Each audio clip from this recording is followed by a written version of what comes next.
All right, let's begin. So today's webinar is about bringing the course book to life. This is a thing that we have a lot of issues with, in the sense that many teachers come to us and they tell us, how can I make the book more interesting? What can I do to make sure that the students get as much as possible from the book, that the exercises that I do in the classroom are actually relevant to the students and keep them focused, keep them engaged. So this is what we will be covering in today's webinar. At the same time, there are different skills that you can teach, that you can bring about in the classroom. So as much as I wanted to speak about all the different skills that you could possibly teach, I wanted to focus on maybe the two that are the most difficult, the two that many people find the most difficulty in bringing to life, if that makes sense. So this is what we'll be covering in today's webinar. So we'll be speaking about the EF course book. I'll be asking you some questions about that. Then we'll be speaking about how to adapt reading and how to adapt writing. So those are the two skills that we're going to focus on in today's webinar. The importance of personalization, a quick workshop at the end where we'll take the knowledge, take the theory and apply it in a real life situation. And then some feedback at the end with some Q&A depending on how it goes. Is everyone okay with that? Shall we get started?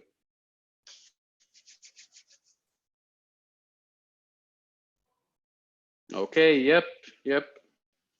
Perfect.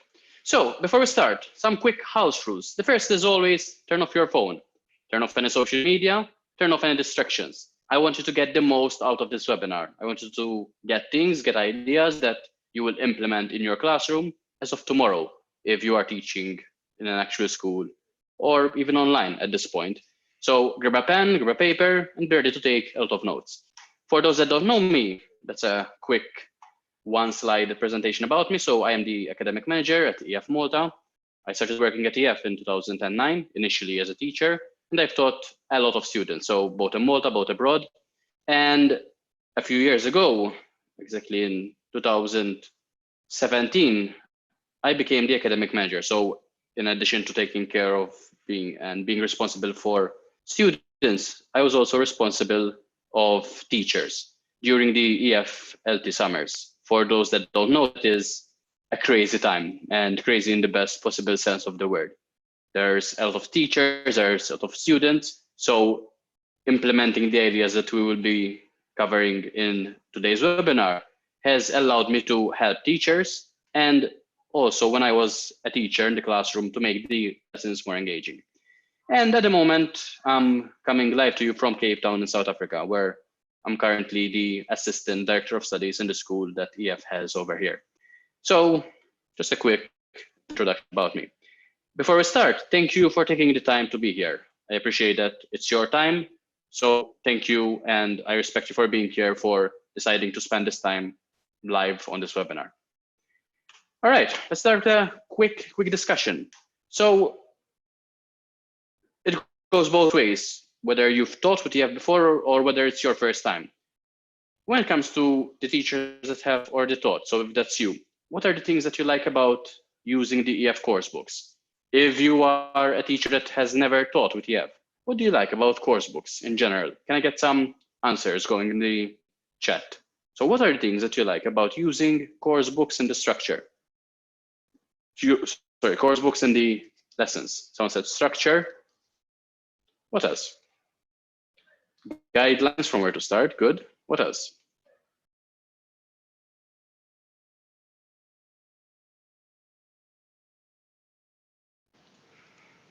So mostly it's about having a little bit of structure. Keeps me on track. Good. Structure, different activities available, ideas. Good.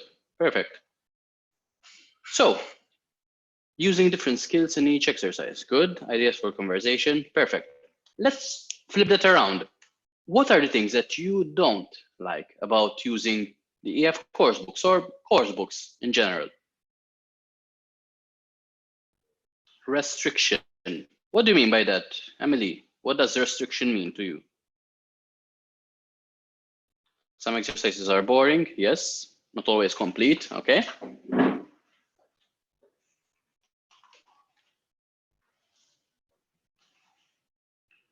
May not be contemporary topics. Yes. Not focusing enough. Good. Yes. Agreed. I agree with all of them. Sometimes a bit repetitive, but it forces you to follow something specific. Perfect. Good. Some very, very good answers. All right, good. And the third question. So we've looked at the good, we've looked at the bad. If you have to adapt the course book, if you have to supplement with your own ideas, your own material, how do you do that? And how much do you supplement as well?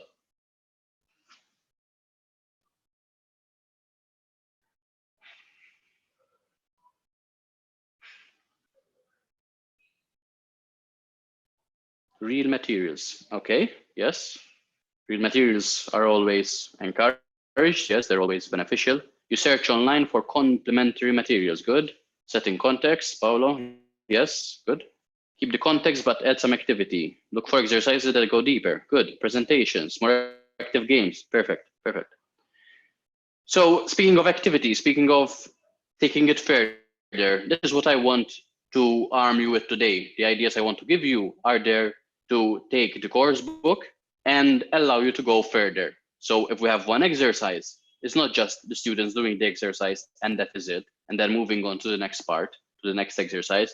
We're taking the same exercise and we're looking at it from different angles. So from this angle, from this angle, from this angle. So we're going wider rather than going into more and more exercises, which as a result for you means less work.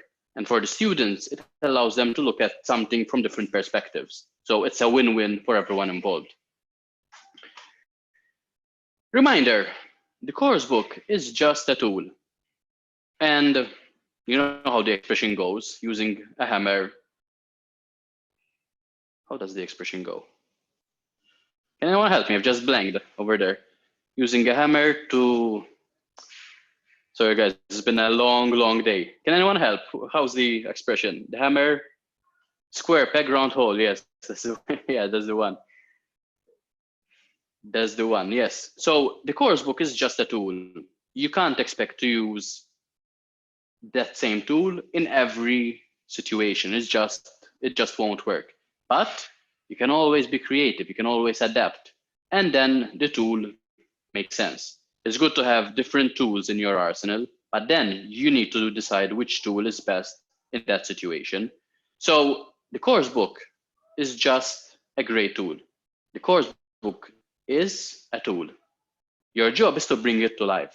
So as a teacher, it's your job to take that tool and make it as interesting and as engaging for the students as possible. In your disposal, you have a lot of other tools. The course book is just one of them. You have the EF Immersion Challenge. You have the EF Action Learning Task, Action Learning Project, Passport to Learn, any other supplementary material, any technology in the classroom, and the board and markers. Those are all tools. The students are here. You want to get them to this point, and you need to bridge the gap. And these are the tools to get them from point A to point B. If we have time, we'll also look into some of the other tools at your disposal. So I know that some of you might be new, so maybe you don't know what is the EF Immersion Challenge, what is Action Learning Task Project. But just keep that in mind at this point, that there are many different tools.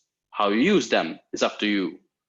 The most important thing is that the students are engaged and that students realize that they are improving, that their English is getting better and better every single day. Does that make sense till now? Can I get a make sense, or I have no idea what you're speaking about? Yep, absolutely. Good. Perfectly makes sense. All right, let's continue, or let's get started. So as I said, we'll be covering these two skills today, which are reading and writing.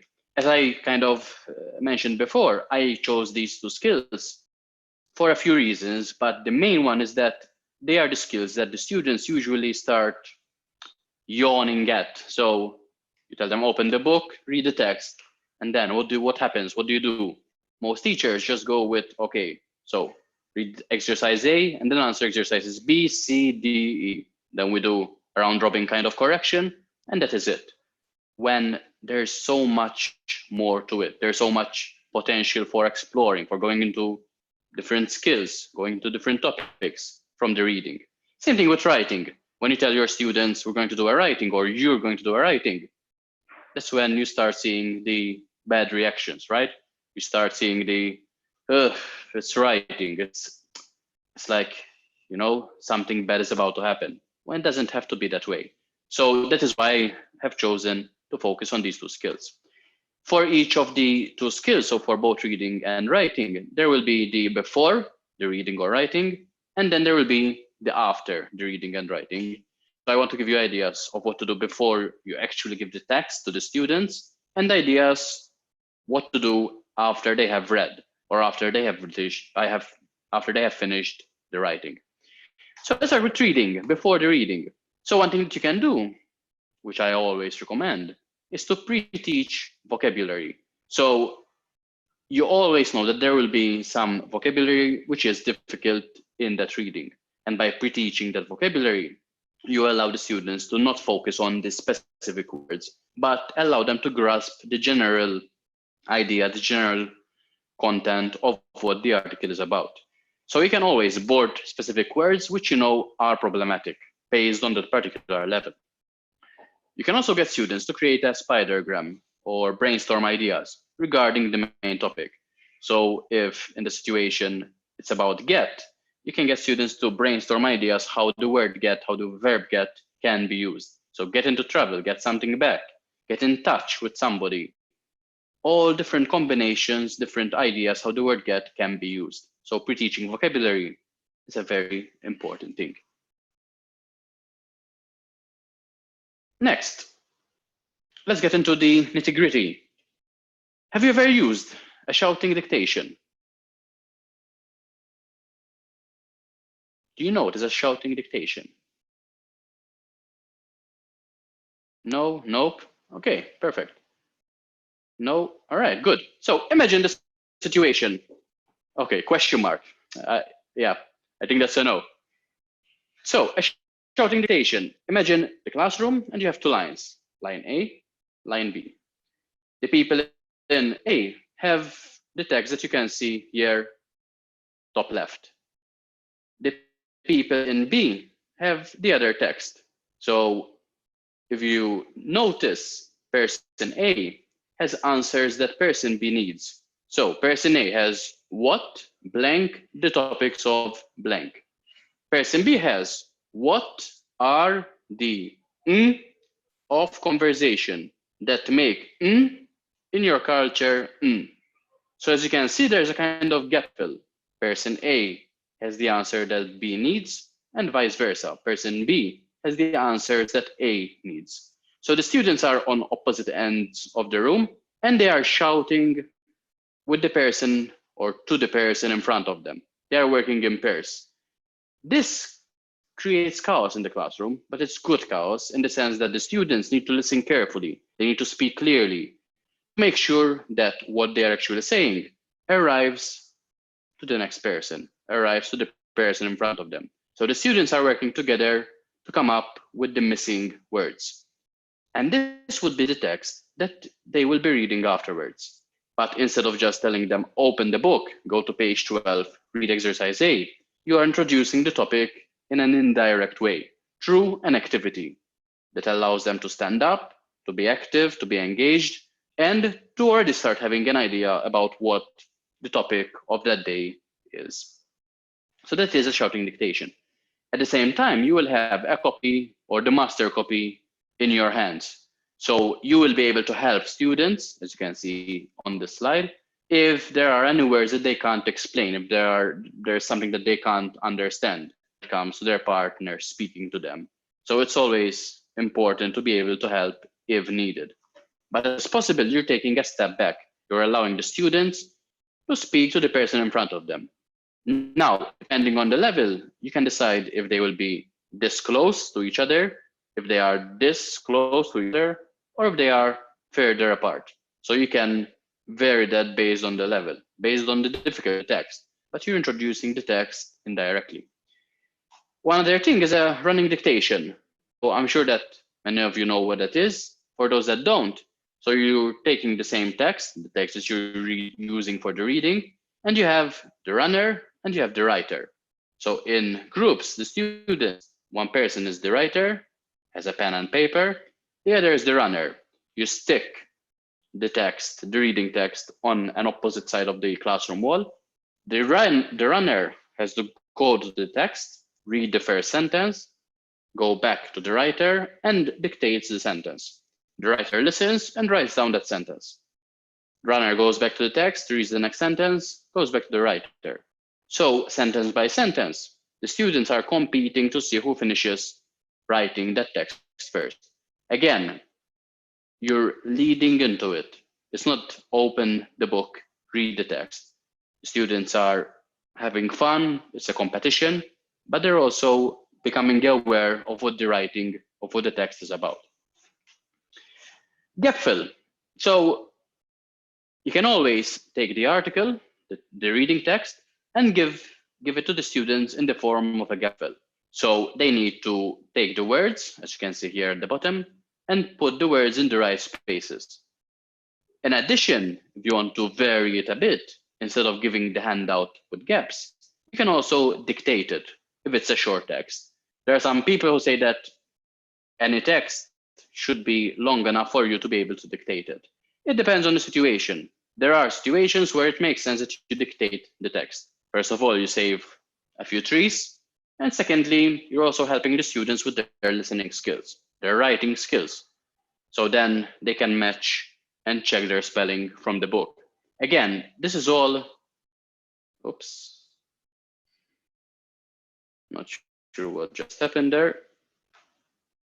Can you still see my screen? Okay, perfect. Not sure what just happened. So as I was saying, you're helping the students with the different skills when it comes to the reading. It's not opening the book and the same boring exercise over and over. Now, you can also elicit vocabulary. So kind of continuing with what we were saying before that. Let's say that I want to dictate the sentence, my dog is black. So I can just tell you the sentence, or I can just tell you, my dog, black. For you, being native speakers or being people that have studied English, you know that that missing word is. For others, using this visual technique helps them to realize where the missing word is and what it potentially could be. Another way is to ask other students to help out. You can give hints. So I tell you, my dog, black. It's a verb. It's the verb to be. It's the verb to be in the present. It's the third person singular. So I'm giving you hints to help you with what the missing word is. And miming. So depending on what kind of word it is, you can always mime. So again, these are different ways how you can lead into that reading before actually the students ever opening the book. You can also order the paragraphs. So it takes a maximum of 2 minutes, nothing major, and involves just 3 steps. Step 1, you find an article. So my dog keeps scratching his ears. What might be wrong? So I just found this article. I just copied the article and pasted it directly into a Microsoft Word document. That is step 2. So we're already 2/3 of the way there. Then what I do is I take a paragraph and I put it in a different order. So I put the third paragraph from last first. I put the paragraph in the middle at the very end. I put the second paragraph into the fourth place before last. So I'm just changing the order. And this becomes the new article. It's in the wrong order, so I just print that and I cut it into strips. In class, the students are in groups. I give them the strips of paper in the wrong order, and I just have to discuss and put the article in the right order. So from that wrongly ordered article, they need to come up with that. I help as needed. I give them hints. Maybe I tell them about topic sentences in each paragraph, and I just let them figure out how the order should be. Again, it's ways to lead into the reading. It's not opening the book, and I will keep hammering this on and on and on. It's not opening the book, read exercise A, do exercises B, C, and D. That gets very boring very fast, and the students are not getting a lot out of it. Instead, you're giving them different ways. You're looking at the problem, at the text from different angles. Another way is to get the students to skim the article for main ideas. So before reading it in depth, the students skim the article. You give them a time limit and you tell them, read the article and explain to your partner what the main idea is about. So the dog scratching his ears. What might be wrong? So they read it quickly and they discuss what could be the reasons why the dog does that. That is skimming. There's also scanning. So I ask them to find specific information in the article. So I tell them, okay, read the article and in the next minute, tell me what is the best way to make sure that, I don't know, no problems arise when it comes to dog ears. So they read the article quickly and they figure out that the best way to do it is to keep the dog's ears clean. The students need to have a time limit for these two kinds of activities, so for skimming and for scanning. Again, it's a different way of introducing them to the article. Okay, before I give you the bonus method, what do you think so far? Which are the ideas that maybe hit home more than others for you?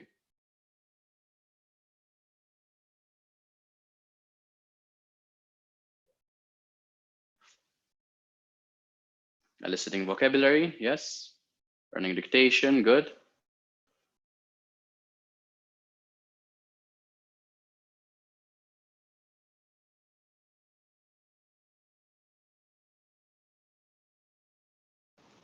Ordering paragraphs, running, writing, perfect.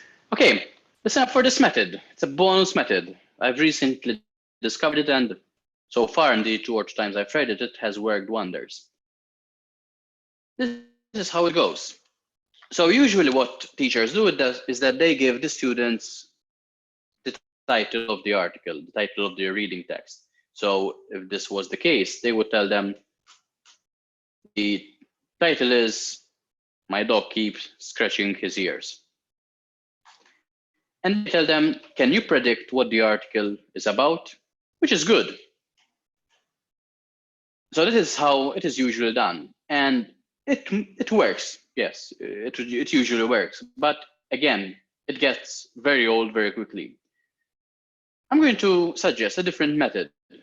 Is it better? Is it not? You decide, because it also depends on the situation. So this is how it goes. Step 1. So you tell the class that you're going to describe a text to them and that you want them to try and imagine the actual text, so that you're going to give them hints and you'd like them to imagine how the text goes, what the text is about. Step 2. You write these things on the board. So you write the title of the text, what kind of text it is. So is it a newspaper article? Is it a piece of a novel? The names of places or people in the text. So it's about dogs. It's about John and Mary, who were on holiday in Sweden. Whatever, names of people, names of places. How long the text is, so length of text, number of words, more or less. And you also tell the class about the style of the text and what are the key ideas, what are the most important pieces of information. So that is step 2. Step 3 is that working individually, the class now drafts a written version of the text as they imagine it.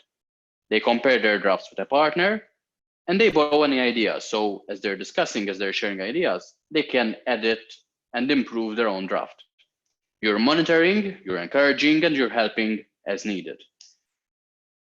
After this has happened, which takes some time, so it might take anywhere between 10 to 20 minutes, you read out the original text, and they now can make any further changes, so any finalized changes to their draft.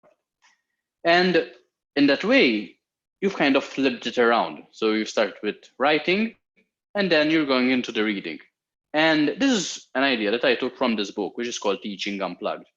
And this is a great resource for teachers and how to adapt ideas, how not to rely on anything external. So these guys, Luke and Scott, believe that you don't need anything external, you don't need technology. It helps, but you don't need it. If all you had was a board and a marker, you could have a great lesson. So this is one idea that comes from this book. And as I mentioned, it deals with the two skills that we're speaking about. It deals with writing and it deals with reading in quite an unconventional way. So it might be something that you might want to try in your class. Now, let's go into the after the reading. So that was all ideas before the students have actually read the text. As you can see, I've been going on for about 28 minutes, and this is all before reading. As I have mentioned countless times, it's not about the students opening the book to the right page, reading the text, and answering exercises. There are many different ways how you can change, how you can make the lesson more engaging. This is what happens after the reading. So students can create their own questions about the reading. So same article, students can take main ideas and create questions about that. It's a great way for them to revise question forms, to think about the different tenses. It also allows you to get them to work together in pairs or in groups to correct the question forms, and then to swap their questions and answer someone else's questions. The students can also board the answers to exercises with other students correcting these answers. So instead of going in a kind of round robin situation, where sometimes you get students who start counting to see which answer they need to get to make sure that they give the right answer just for that question. The students stand up, you give a few of them markers, and they board the answers. As soon as they are done with writing the answer on the board, they give the marker to someone else, and this next student goes up to the board and writes the next answer. So you have a few students working at the same time with boarding the answers.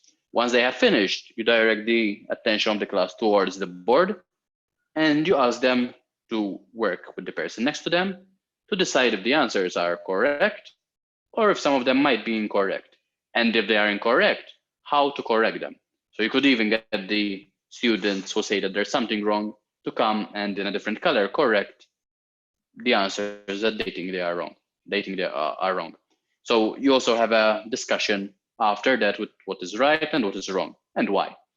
So we're stretching the activity, not in a boring way, not in a I have to fill an 80-minute lesson, but in a way that allows the students to think and look at a problem from different angles.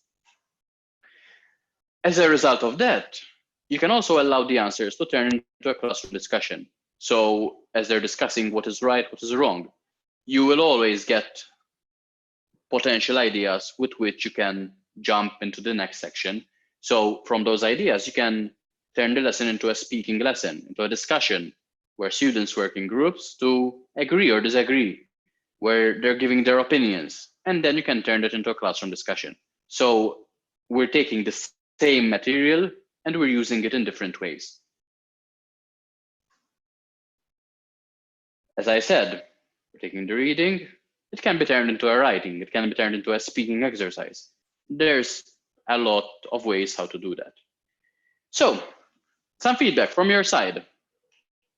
Key ideas for you so far. So we've spoken about before and after the reading. What were the main ideas for you that you liked the most?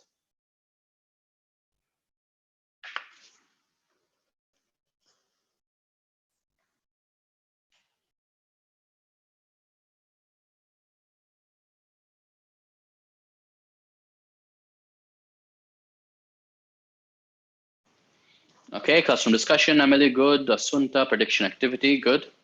What else?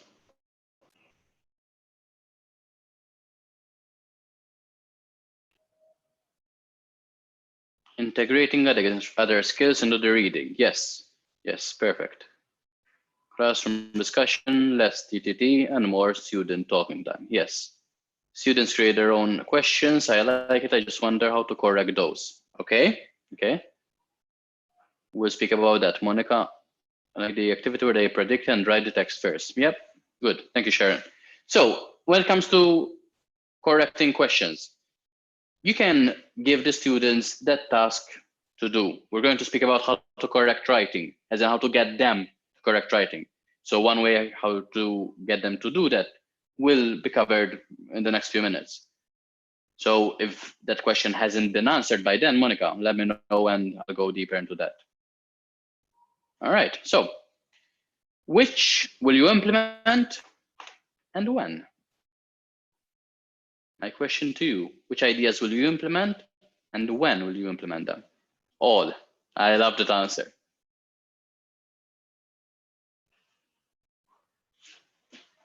As many as possible. All right, good. As many as possible, as soon as possible. Perfect. Good.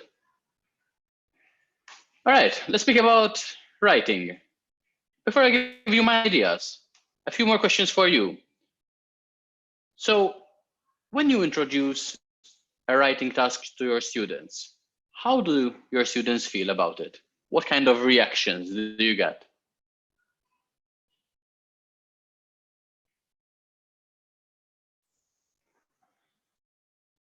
They don't like it. They get nervous. Yeah.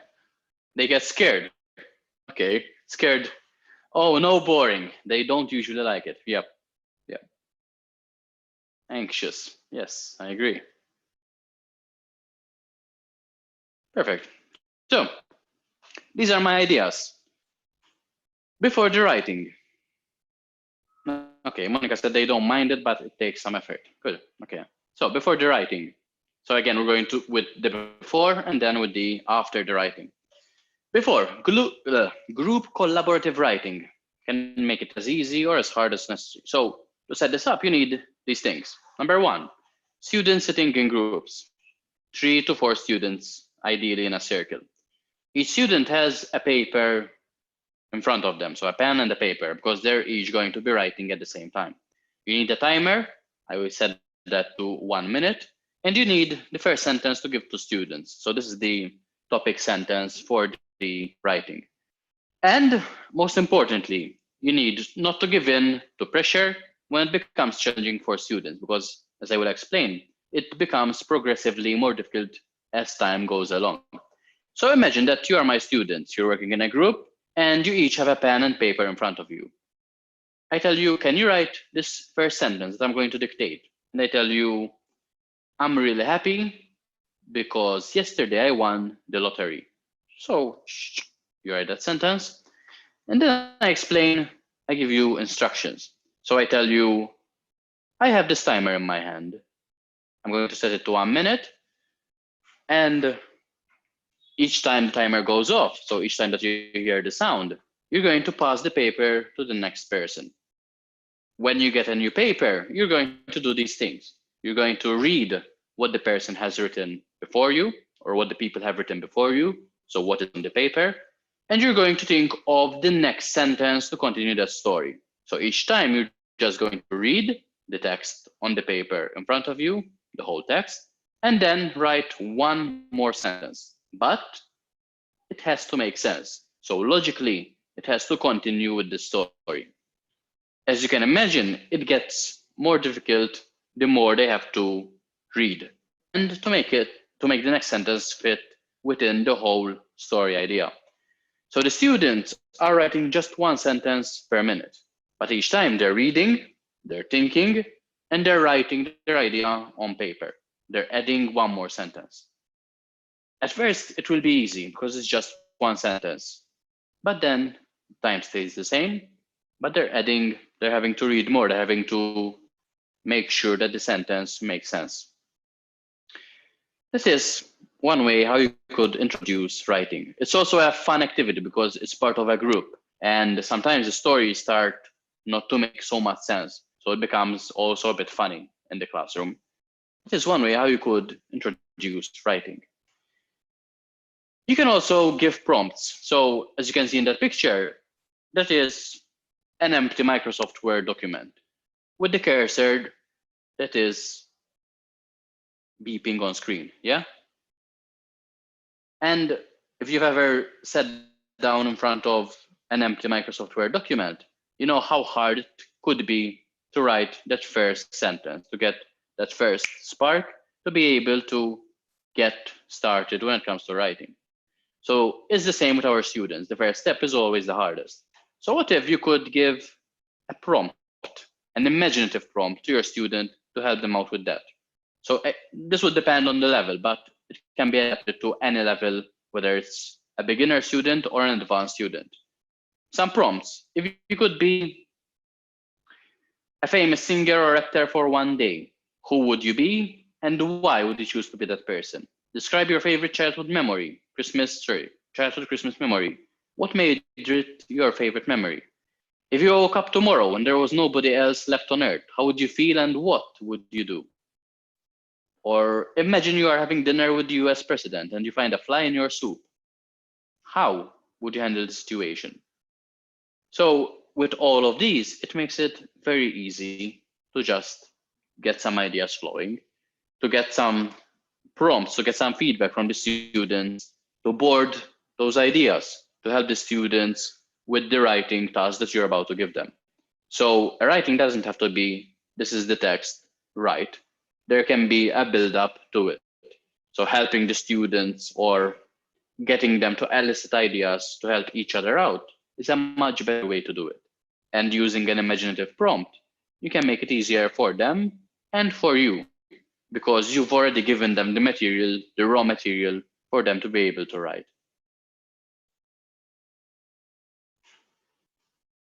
You can also give exponents to help students. So in a way, it is similar to what we said before. But this allows you to move from a controlled practice to a freer practice. Let me give you an example. So these can all be sentences that you give to your students based on what you want to accomplish. So you can say, this is the start of your story. Yesterday was a great day because I won the lottery and celebrated with my friends. You would make it shorter. Yesterday was a great day because I won the lottery and celebrated ... Yesterday was a great day because I won the lottery. Yesterday was a great day because I. And finally, yesterday was a great day because. So you're giving students help based on their level, based on how you want it to go. You could also have one sentence, one exponent, give that to one group, and give something else to a different group. And then get them to compare how the story was written, where the story went. At the end of the day, helping the students with as much ideas or as many ideas as possible to allow them to write in a freer way, in a more easygoing way, helps them out in the long run. You can also give a requirement checklist to guide students with writing. So if you're teaching the present perfect this week, you might ask them that when it comes to their writing, 50% of their sentences or 20% of their sentences need to have that grammar point included. You can also give them vocabulary to make it more structured, that they need to use this vocabulary in their writing. If you've covered phrasal verbs, get them to use those phrasal verbs in their writing. If you had an interesting classroom discussion came out of that, get them to use them in their writing. So as you can see, there's a lot of ideas that you can give to your students when it comes to the writing. So, is it okay so far? Can I get an okay in the chat?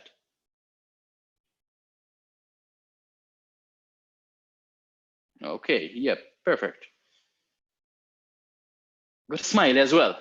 Thanks, Kay. So let's speak about the last section after the writing. So this is where we will deal with what happens after the students have written a text. Many teachers hate that they have to correct writing. It's extra work. Sometimes it has to be done. We need to give individual attention to students when it comes to the skills. So correcting their writing is an important part of helping them with their learning. But it doesn't always have to come from us. We can always take a step back. And this is how you do it. So peer correction, this would depend on the level. So you get students to swap the writing, or you swap the questions that they wrote before, Monica, as we were discussing before, and they peer correct each other's work. You're monitoring, you're helping, you're having a quick final look to make sure that the writing has been corrected correctly. But you're not doing it actively, you're not actively involved. Another way how you can give a bit of help to students when it comes to correcting writing is to use the correction code. And this is a great tool for you and for the students to help them understand what they did wrong and how to make it better next time.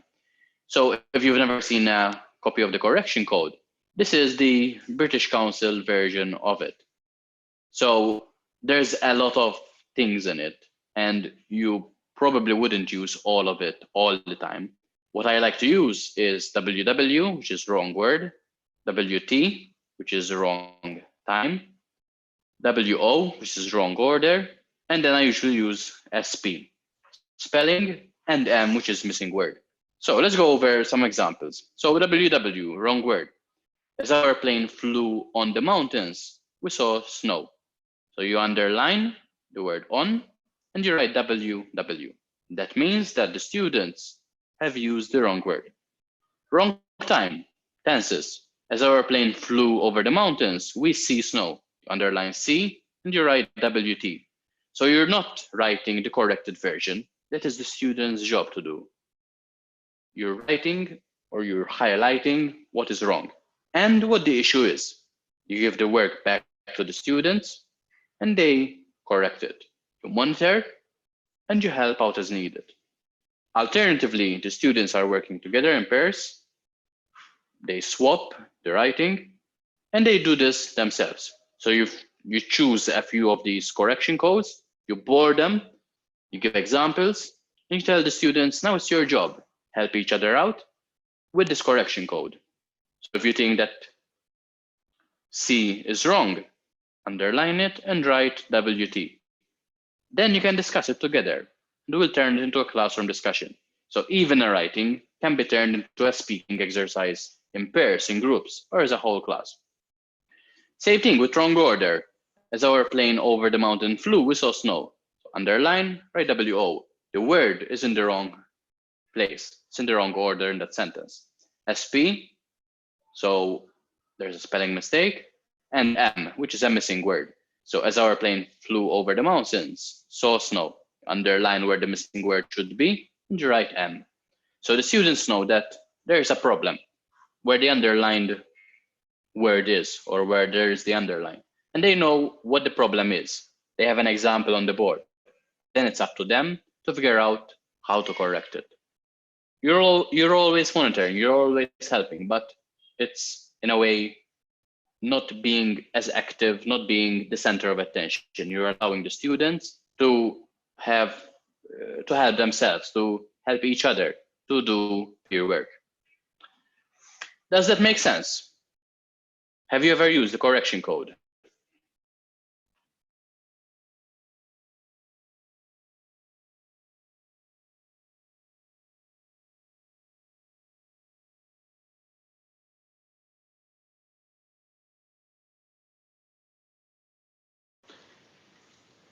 So someone said limited, a checklist, yes, good. No, but would love to, good. Actually, no, good. So try it. You need to pick the best codes depending on the level, depending on the class. So you can't give all of that to a beginner class and expect them to do anything with it. Also, the examples need to be targeted towards the students you have in front of you. So you need to adapt that based on the level. Monica said, yes, but I can't make young students use it. Okay, what if they create their own correction code? So you get them to create their own version of it. So you get more buy-in from them, they're more invested in it. Might be something that you can try to do. It's an idea that might work.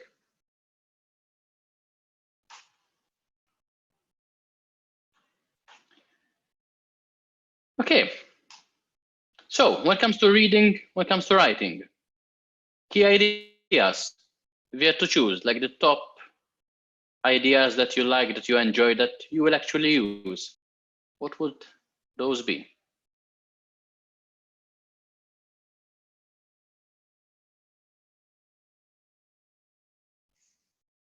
Love the collaborative writing, group writing, perfect.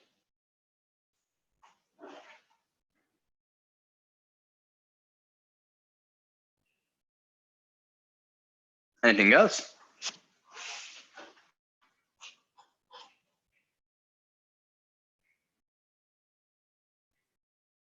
Dictation for reading, correction code for writing, good. Maximum TTT reduction in favor of student talking time. Yes, definitely. Try the per correction, perfect. All right, great. So one last idea from my side before we have a very quick workshop.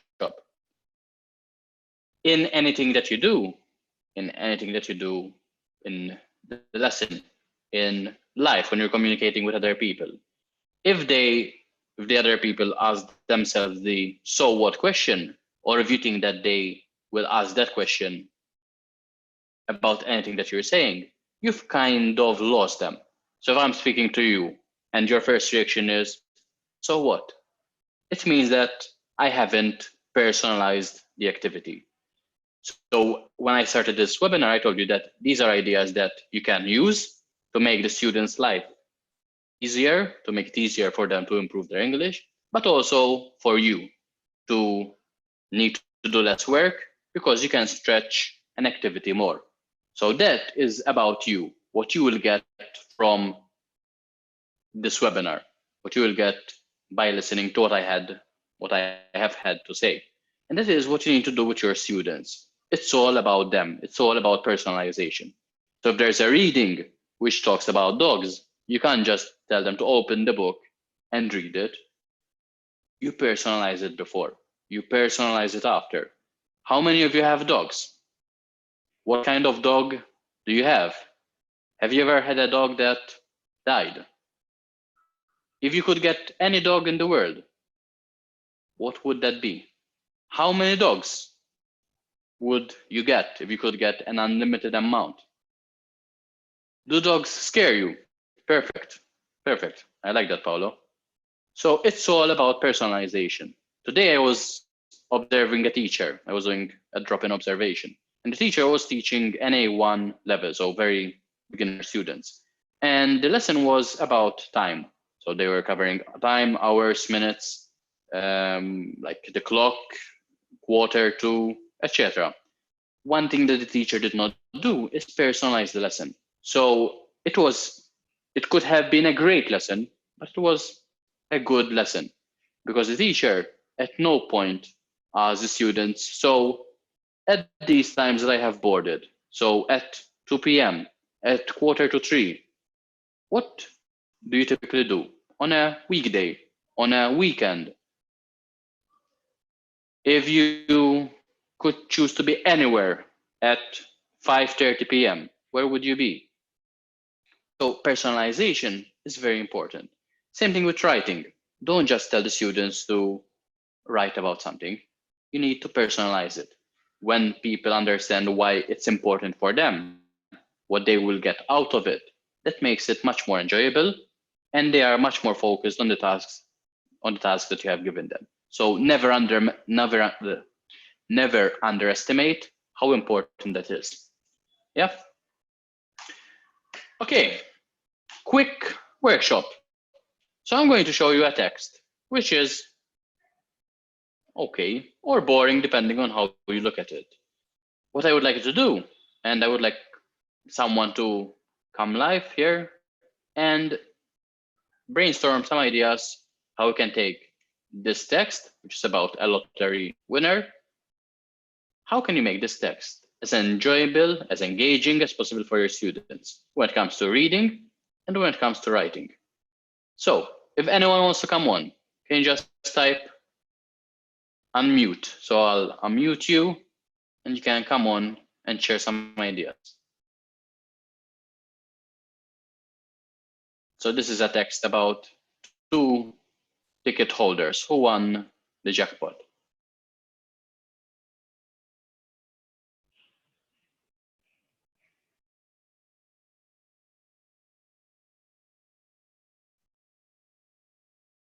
Anyone?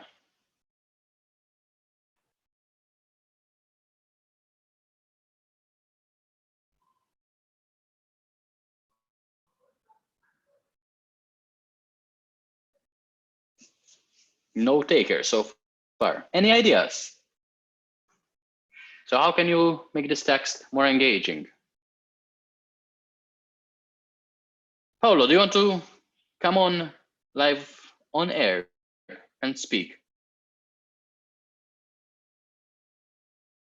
All right. So you are.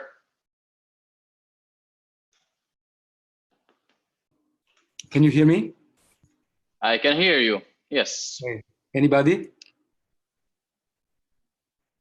Assunta, yes. Yes, everyone can hear you. Okay, Go on, Paolo.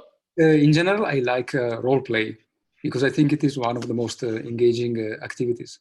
So one of the students, I could tell something about the article in advance, maybe the title or just a short description. Then I would underline, I would stress then that one of these persons who forgot to claim the ticket is going to be poor for the rest of his life. The option B, the other person who remembered to claim the ticket, is going to change his life into better.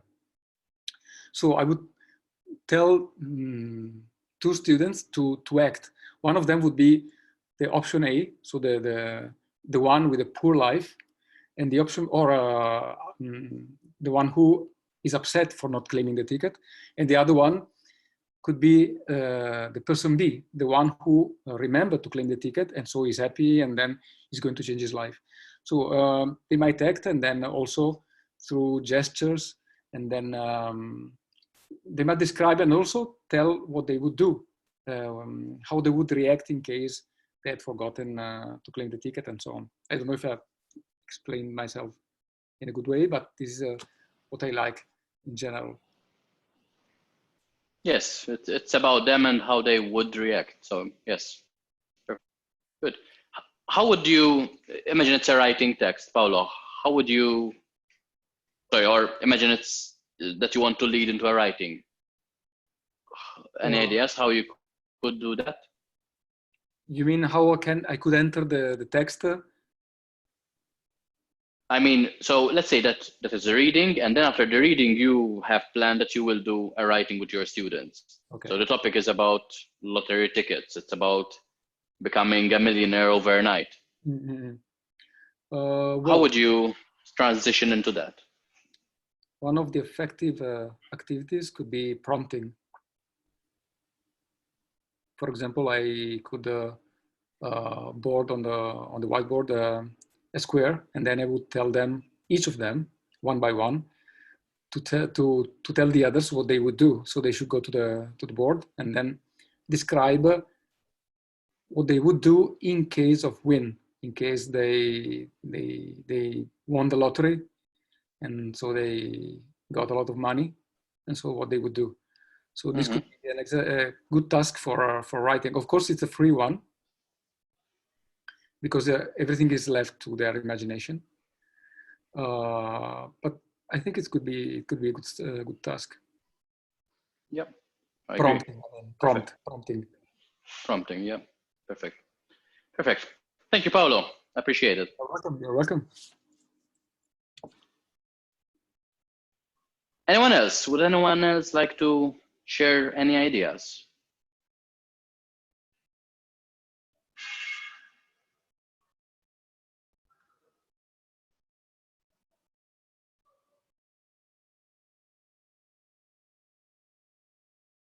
Going once, going twice. Okay, perfect. So, Paolo, thank you. Before we wrap up, any final feedback from your side? So I have the usual questions. What did you enjoy? What are you going to implement? When? But in general, any questions, any ideas, any final opinions that you'd like to share? Either through the chat or coming on live.